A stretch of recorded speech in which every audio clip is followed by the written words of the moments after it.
In front of me is Samsung Galaxy A27 and today I would like to show you how you can clone apps.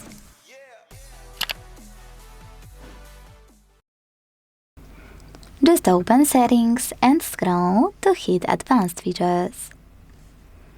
Then scroll again to hit Dual Messenger, and when you're ready, clone any app thanks to grey switcher next to it. Then choose Install. Hit Confirm if you never used Dual Messenger before, and wait. After a few seconds, your app will be successfully cloned.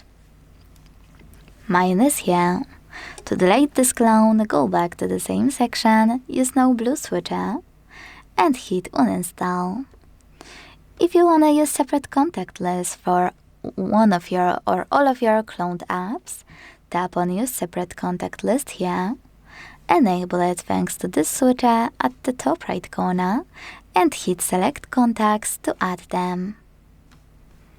Choose Done and go back. To delete them, do exactly the same, just in reverse. Hit Done, decide if you want to add new contacts or don't, and then disable this option thanks to Blue switcher. Make sure to hit OK in Use Your Regular Contacts pop-up to confirm your choice. Thanks so much for watching. If you enjoyed this video, leave a like, comment and subscribe. Bye!